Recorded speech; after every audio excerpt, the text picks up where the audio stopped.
নির্বাচনী যেই কো চেয়ারম্যানশিপ পার্টির, সেটা কিন্তু হোল্ড করছিলেন কাজী জাফরুল্লাহ। তৎসত্ত্বেও এইবারও কিন্তু তাকে পরাজয় বরণ করতে হয়েছে নিক্সন চৌধুরীর যে ক্লাউড তার কাছে। উপজেলা নির্বাচনকে সামনে রেখে মাননীয় প্রধানমন্ত্রী তার দলের নেতা কর্মীদের যে অনুশাসনটি দিলেন সেটি হচ্ছে মন্ত্রী এবং এমপিদের আত্মীয় স্বজন যাতে প্রার্থী না হন। বাংলায় একটা প্রবাদ আছে, আগে থেকে ছোটবেলা থেকে আমরা এখানে যারা উপস্থিত সবাই পরিচিত তার সঙ্গে, সেটি হচ্ছে কাজীর গরু কেতাবে আছে গোয়ালে নেই। তা আমাদের যে বিষয়টা নিয়ে যুক্তি, তর্ক, ডিসকোর্স সবকিছু কিন্তু যে সংবিধান, অ্যাকাউন্টেবিলিটি যেভাবে এনশিওর করার কথা বলা হয়েছে, সেখান থেকে আমরা কার্যত বাস্তবে ওই জায়গাটায় নেই।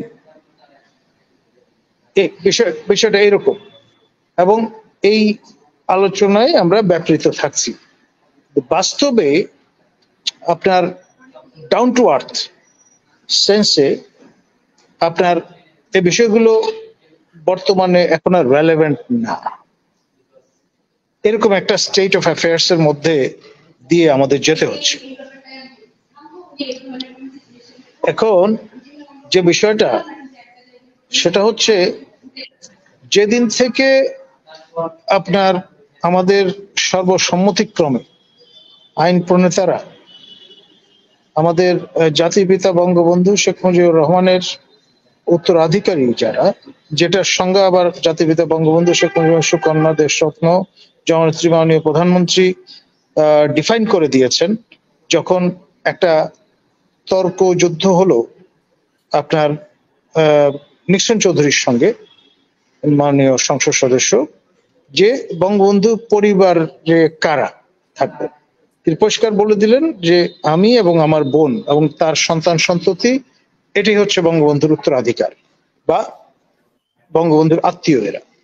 বাকিরা কোথায় সেটা নিয়ে প্রশ্ন তুললেন মাননীয় সংসদ সদস্য নিক্সন চৌধুরী, এবং বিতর্কটা এমন পর্যায়ে গেল যে কাজী জাফরুল্লাহ মহোদয়ের যে প্রার্থী হওয়া, সেটি তিনি যাতে বৈতরণী পার হতে পারেন সেই জন্য মাননীয় প্রধানমন্ত্রী দুইবার সেই আসনে গেলেন।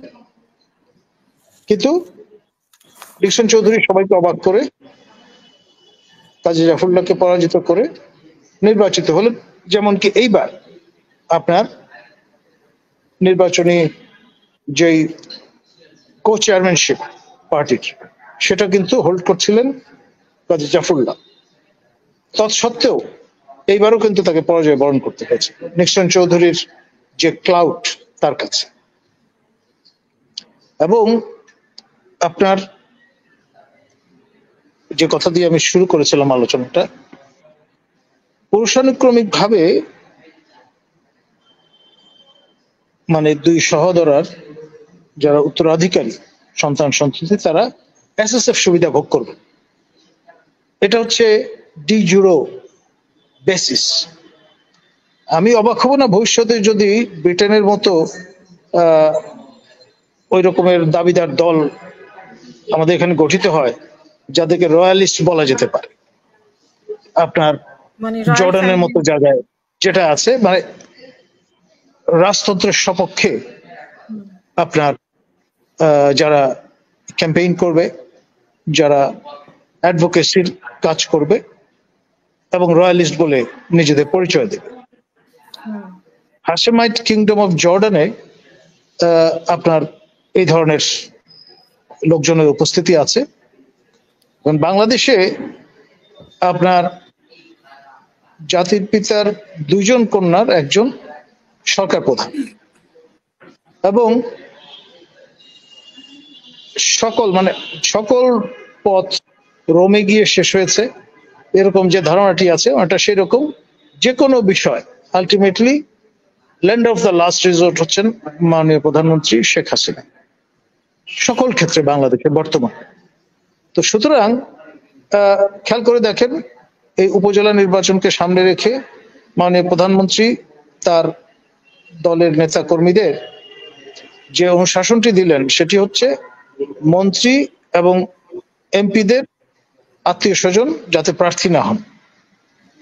পরে আবার ব্যাখ্যা দেয়া হলো যে বিশেষ করে দলের সাধারণ সম্পাদকের পক্ষ থেকে যে মাননীয় প্রধানমন্ত্রী আসলে মিন করেছেন যে স্ত্রী এবং পুত্র কন্যাগণ মন্ত্রী এবং সংসদ সদস্যদের, এটা বলে কোয়ালিফাই করে দিন। যখন প্রশ্নটা উঠলো যে তার সহোদর তিনি প্রার্থী বা আমাদের আরো যারা নেতৃবৃন্দ আছেন তাদের অনেকেরই আত্মীয় স্বজন প্রার্থী থেকে গেছেন, উইথড্র করেননি, এই নিরিখে এখন মূল বিষয়টা কিন্তু এইরকম